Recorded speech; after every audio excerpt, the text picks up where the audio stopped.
I can do one pull-up. That's how many pull-ups I can do. One. That's where I stop, at one. A lot of people are like, Tommy, why don't you do more than one pull-up? You should be able to do more than one pull-up. But I think one is the perfect amount of pull-ups to be able to do. Yeah. Because when in real life are you ever going to have to do more than one pull-up? When is that situation ever going to happen? Like, even if you're hanging off a cliff, you just got to get up there one time. Yeah. It's not like you're going to get up there and be like, you know what, I'm going back down a couple more times. Today's the day I'm going to beat my record. Are there sharks down there? This just feels right.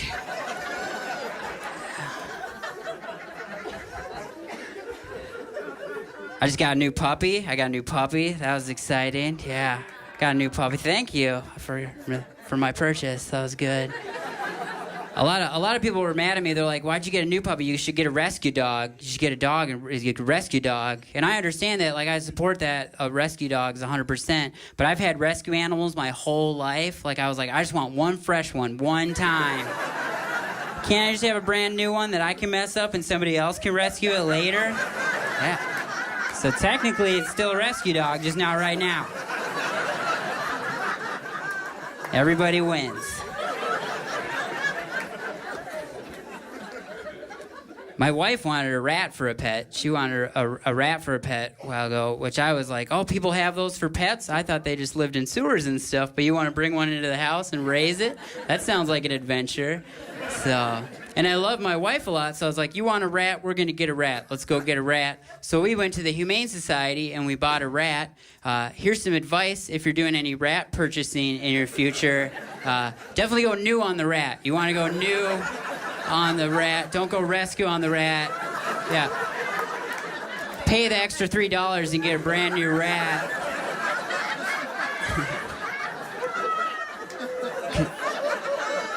Because we bought a used elderly senior citizen rat.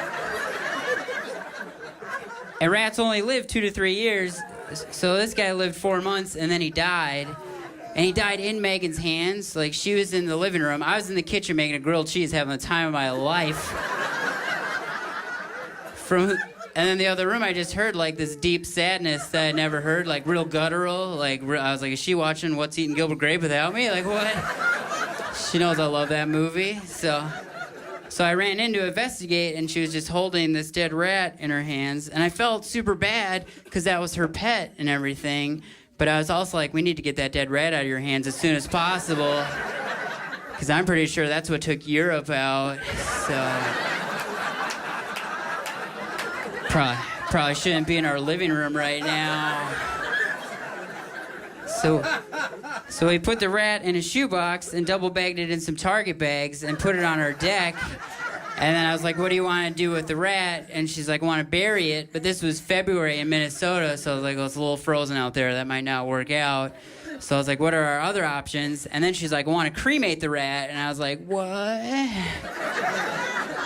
Well, I did just finish that grilled cheese. I could knock a rat out, I guess. I never thought about that. I didn't know. She's like, what? I was like, oh, you mean professionally get it done? Yeah, that's what I was thinking, too. I don't know what you're thinking. You want to pay somebody to do that. Yeah, that sounds... So we looked into rat cremation, and there's places that would do it. They would cremate your rat, but it was going to cost $100 to cremate the rat, which exceeded our rat cremation budget by $100. Just missed it. So then the rat was sitting on our deck for a couple days, which was kind of like a visitation for the other neighborhood animals to say their goodbyes, like the dogs and the cats. And the raccoon's like, I like that thing you do with the wheel. That was real special.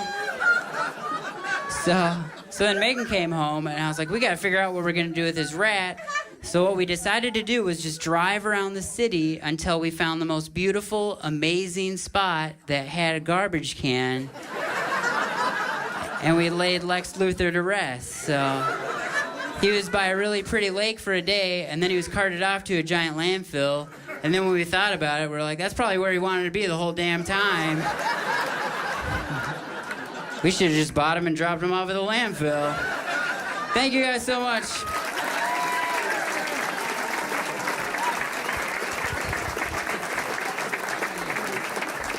Tommy Ryman.